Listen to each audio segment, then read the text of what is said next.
So sorry if you're doom scrolling YouTube to avoid some task that you're doing your very best to put off and you've ended up here with me. Because today I'd love to talk to you about procrastination. What it is, why we do it, what works to combat it, what doesn't, and when it can be a sign of something more concerning. Some of this is definitely a bitter pill to swallow, especially if you're like me, a chronic Excelsior Plus procrastinator. If I'll do it later was an Olympic sport, I'd be a guy carrying his team's country flag in the opening ceremony that you never see again. But maybe you and me can convince ourselves that we're actually doing some deep dive research on self-optimization techniques that involve kicking ourselves into gear and getting a load of stuff done. Which doesn't sound quite as bad, at least to me. So let's get to it. First of all, what is procrastination exactly? Well, there are a few formal definitions, and they all roughly boil down to the same idea. It's typically the act of delaying or postponing tasks, despite knowing that there are probably going to be negative consequences. Often it's wrapped up in not feeling like doing the task right now, and falsely believing that you'll definitely feel like it later, eventually. Hi!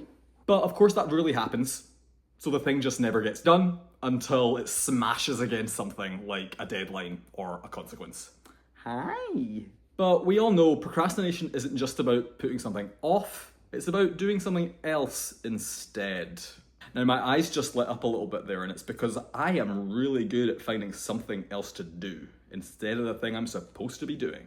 It's really fun. That can be watching seemingly endless YouTube videos for hours instead of studying for an exam, or rewriting your to-do list for the 5th time, or hunting for that perfect to-do list app, instead of actually just getting started with the to-do list.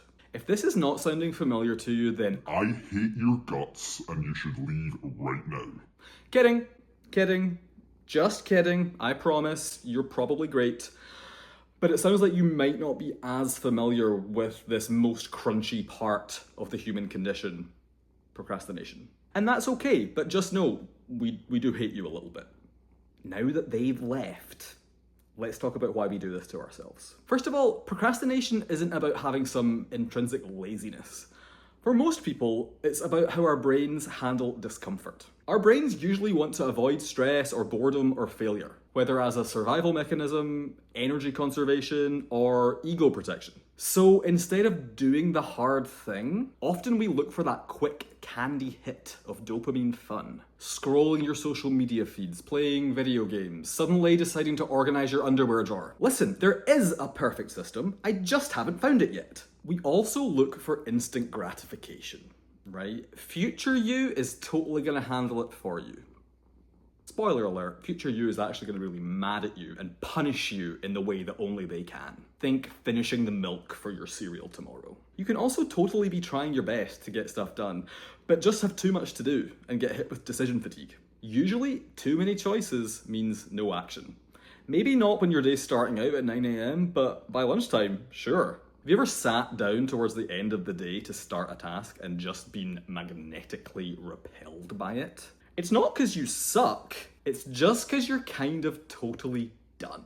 Or fix und fertig, as we would say in German. Another procrastination driver, which on the face of it sounds like quite a good thing, is perfectionism. The need to do everything A+, 10 out of 10 flawlessly. But we can't ever really achieve perfection, right? And if something can't be perfect, why even start? This is something that I've slowly been coming to realize I struggle with, which was news to me and those close to me in my life, because I'm usually aiming for a solid B+ effort on most things. But what I've realized is that there's actually a hidden A+ desire, hidden very deep. That's actually quite intimidating. And so if I can't get that A+, why would I even try? Let's go for a B+. So not only am I sort of procrastinating on things that I really should be doing, I'm also kind of underperforming in a lot of ways, which was kind of a harsh blow to realize. This may be an overshare. I promise I won't edit it out. Emmy, I promise. Okay, so that's a lot, but we're not doomed, I promise. Some of history's most lauded contributors to science and culture were chronic procrastinators just like us. Here are some pretty hilarious examples. Mozart basically wrote the score for an entire opera the night before the opening performance. That is hilarious. Legit, an all-nighter for an opera. Mozart, what are you like? Leonardo da Vinci, non-stop putter offer. He He would start projects and not come back to them for years. Do you know how long it took him to finish the Mona Lisa?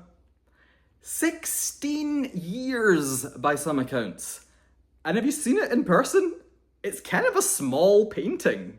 Leo, what are you doing to yourself? Douglas Adams, author of Hitchhiker's Guide, once missed so many deadlines on a book that his publisher, and I hope good, trustworthy friend, had to lock him in a hotel room to get him to finish the book. My point is, we basically all have this procrastination problem to some extent. So what can we do about it? First, let's debunk some common solutions that definitely don't work. Shame definitely doesn't work. Saying I'm such a lazy failure to yourself isn't motivating anyone, and typically it just makes the situation worse. Speaking of motivation, right? Motivation is fickle. You can't rely on it. It arrives late, it leaves early, it ghosts you just when you think you can start relying on it. I know there's a joke here. I'll figure out that punchline later, Emmy. Keeping track of all your to-dos is probably a good idea, but when that list grows too long, when there are 27 items on it, it can actually just start to feel overwhelming and become counterproductive. And the classic, let's just power through and get things done, doesn't really work that well. If it did, we wouldn't really be here having this conversation, right? We have willpower. We have the drive to get these things done. It just doesn't quite work out for us. If it were possible to just grab on and push through, we would do that, right? Just sucking it up isn't a viable option in the long run, and typically we'll just burn out. We need to find an approach that is kinder to ourselves and more understanding of the actual problem. What does help when you're paralyzed with procrastination? Well, finding just that very first small step that you can do on a task, even just for 5 minutes, is a great start. Either it's not as bad as you thought, that's usually what happens, and yay, you've got started. Or yeah, sure, less likely the task might suck, but you've at least started and built some progress and you've got some momentum that you can keep carrying forward. Something I'm using right now to combat my perfectionism is the idea of the ugly first draft. Just saying, this first attempt that I make is supposed to be bad. I'm aiming for it to be bad. I'm getting some ideas down. I'm making some progress. It's not realistic to think I can just throw away my perfectionist tendencies, but I can make the rules of the game different. I can make it so the first attempt should be bad. That gets me started, allows me to be a bit kinder to myself. Habit stacking is typically something that we do when we're trying to build a new habit. Well, I've got news for you. The habit we're trying to build right now is getting stuff done. So take something that you already reliably do and hopefully like to do, like having a morning coffee, and stack on one more task after that, like saying, hey, I'm gonna answer 5 emails while I have that first cup of coffee. If you have someone in your life that you could use as an accountability buddy, that's great, but it's important that it's someone who won't give you any judgment or nagging. That would be really counterproductive. Ultimately, you're looking for someone that you can check in with, who might check in with you and see, hey, what's up? What's happening? How are things going? Just feeling that you have a friendly person in your corner that you do have to vocalize progress to can be really helpful in terms of getting stuff moving along. By now, right, I've said this several times, procrastination is pretty normal. We all experience it at least a little bit. That being said, there are some instances where it can be a little bit more concerning and indicate that there's something else worth looking at as well. If you're constantly missing important deadlines, or relationships in your life are starting to suffer, or you're often feeling anxious, depressed, or stuck, that can be an indication that it's not just procrastination, but that your procrastination is actually a symptom of something else that you might want to work on, maybe with a professional. It could be something like ADHD, anxiety, depression, executive dysfunction. For those sorts of things, sometimes self-help strategies aren't enough. It's worth reaching out. Maybe that non-procrastinating person that I told to leave came back because they realized that they know someone in their life who is a procrastinator. Because even if we ourselves don't have the problem, we definitely live 2 squares away from someone who does. It can be really easy to identify problems in others that we perhaps don't see in ourselves. But the same strategies that I mentioned previously are great here too.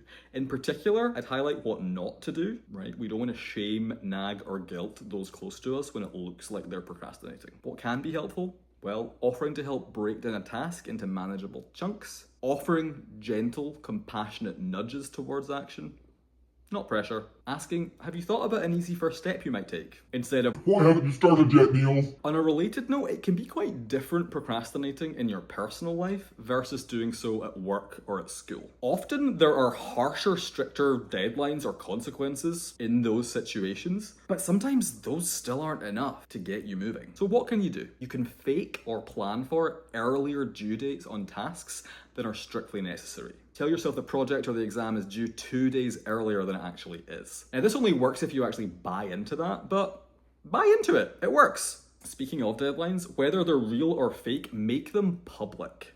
Whether to a colleague, a manager, a classmate, it goes back to the idea of accountability, baking into the structure a little bit of social pressure to get you moving. Lastly, it can be helpful to work in blocks or sprints, right? Don't focus on the whole task. Oh my God, so much cat hair. Don't focus on the whole, this is so much hair, Emmy. Don't focus on, I'm sorry, don't leave. Don't focus on the whole task, break it up into small chunks, right? Don't worry about the whole paper you have to write. Say I'm going to write my first paragraph, my introduction, my conclusion, something like that. Okay, so I've been talking at you for quite a while. I can no longer hold you back from whatever task you've been putting off. Nice try.